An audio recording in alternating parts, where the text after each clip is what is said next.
Hello everyone, welcome back to my channel Anytime Medicine, and today we are going to talk about is fat soluble vitamins.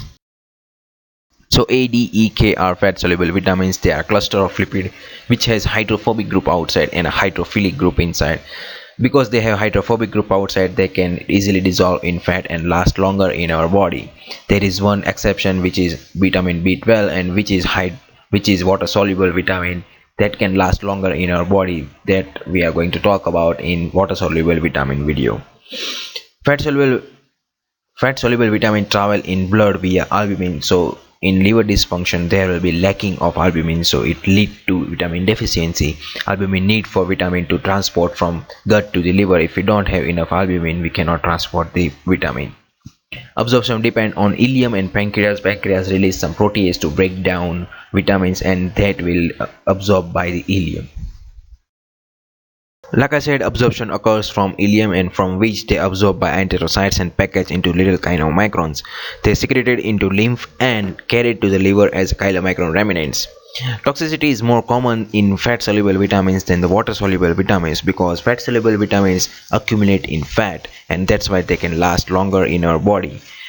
Water soluble vitamins dissolve in water and easily flush out from the body. That's why we can see more deficiency for water soluble vitamins.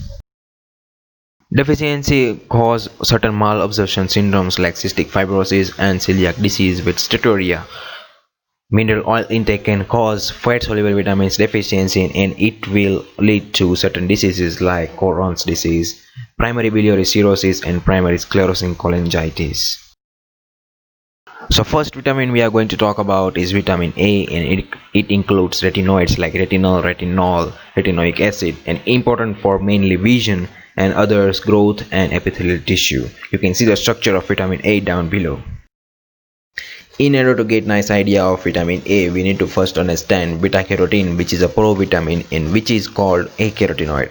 This is major source of vitamin A. From diet we get beta carotene from diet, and that we will process into vitamin A.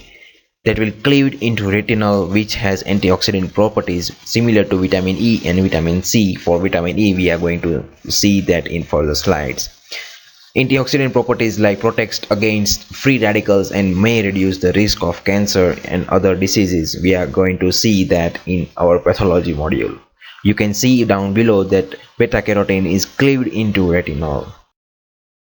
So retinal found in visual pigments like rods and cones of retina, also found in rhodopsin, and is a light sensitive protein receptor which generates the nerve impulses based on light, and from which we can see the picture in our mind. So now we are going to see is retinoic acid, which binds with receptor in nucleus and acts like hormone that regulates or controls the protein of synthesis. One of it is carotene. It will limit or control the production of carotene.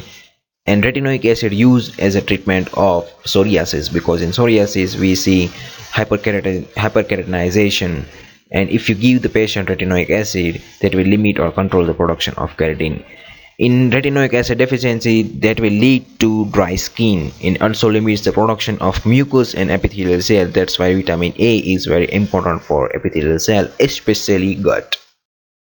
If we are vitamin A deficient, we will develop night blindness, which is nyctalopia, and cirrhosis cutis, which is dry skin and scaly skin.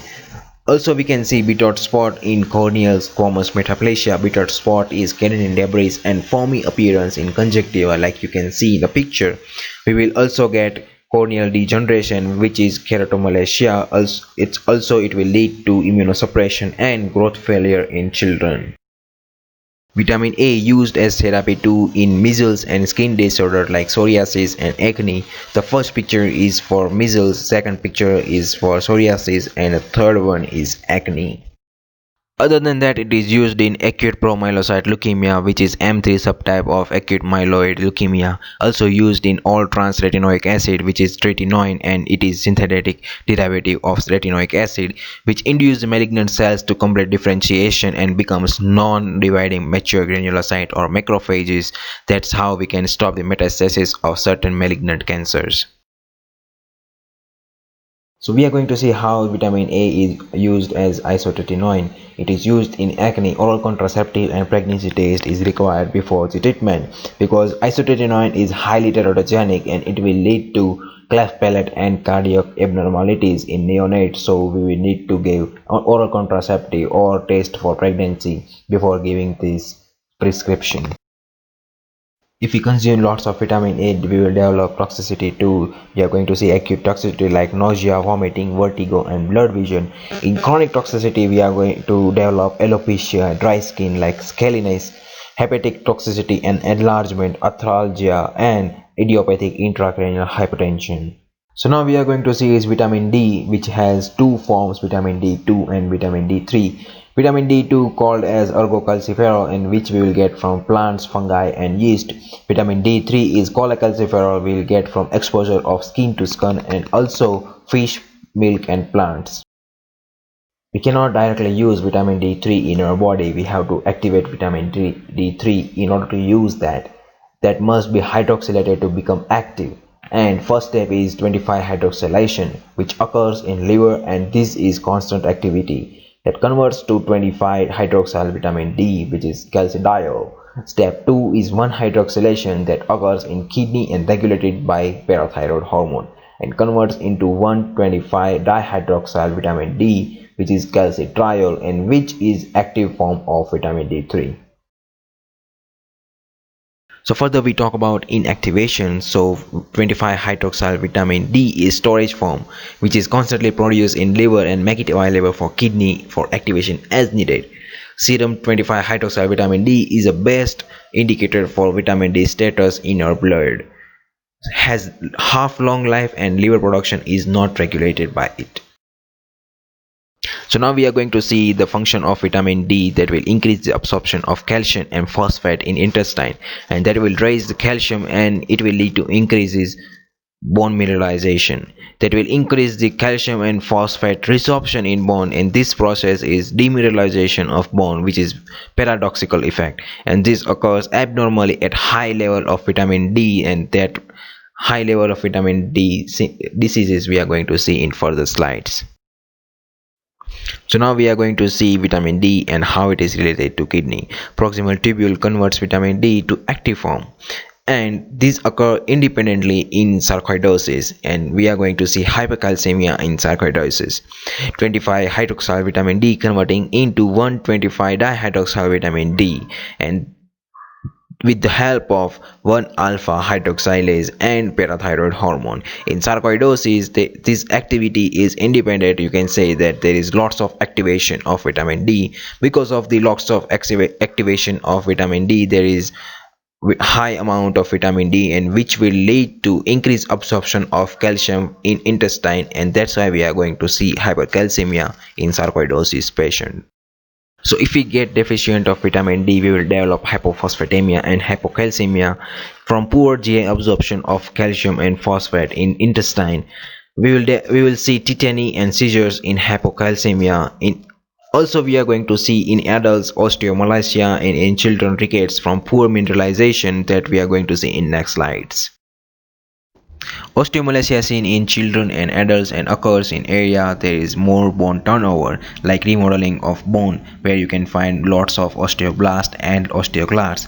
Decreased vitamin D activity lead to decreased vitamin D mineralization of newly formed bones. That's why we will get bone pain, tenderness and fracture, because our bone becomes so delicate. We will see high level of parathyroid hormone because there is low level of calcium. We will see in X-ray there is more reduced bone density. That's why we will get lots of fracture in these patients.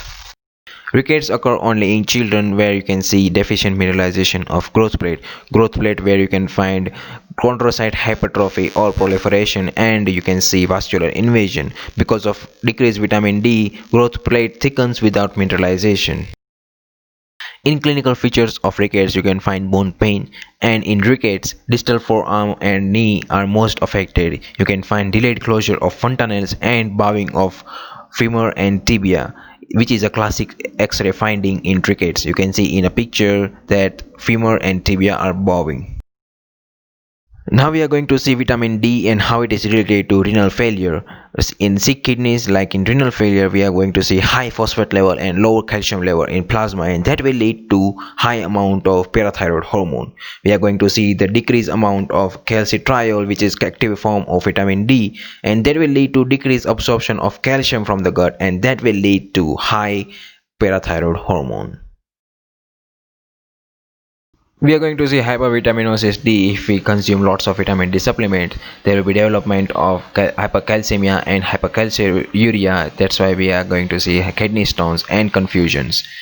These symptoms can be seen in hypergranulomatous disease by increasing the activation of vitamin D by epithelial macrophages. Certain diseases we are going to see in pathology module that will increase the activation of vitamin D, and that will lead to certain symptoms like we have mentioned above. Another fat-soluble vitamin is vitamin E, which has other name tocopherol and tocotrienol, which has antioxidant properties which protects RBCs and membranes from free radical damage. You can see the structure of vitamin E down below. Deficiency of vitamin E is very rare. If we get deficient of vitamin E, we are going to see hemolytic anemia, acanthocytosis, muscle weakness, and demyelination of posterior column and spinocerebellar tract. If we get demyelination of posterior column, we are going to develop decreased position and vibration sensation, and in case of spinocerebellar tract, we are going to develop ataxia. Vitamin E toxicity is very least in fat-soluble vitamins. If we get high amount of vitamin E, that will inhibit the vitamin K. Warfarin users may see INR rise in the body, and that will have risk of enterocolitis in infants. So another fat-soluble vitamin is vitamin K. This will include the phytomenadone, phylloquinone, phytonidone, and menaquinone. That will activate the clotting factor in liver, and certain clotting factor dependent on vitamin K, which is 2, 9, 7, 10, C, and S. You can see the structure of vitamin K down below. Vitamin K activated by epoxide reductase, and warfarin will inhibit the epoxide reductase, and that's how warfarin will prevent the formation of clot in the vessels. Active form of vitamin K is a cofactor of gamma carboxylation. You can see the reaction that glutamate residue is converting into gamma carboxyglutamate residue, which is a activated clotting factor. Vitamin K will help in this reaction. Mostly we are going to see vitamin K deficiency in neonates. It will lead to hemorrhage with high PT and PTT level but the normal bleeding time. That's why baby given vitamin K intramuscularly at birth. We are going to see deficiency of vitamin K dependent clotting factors too.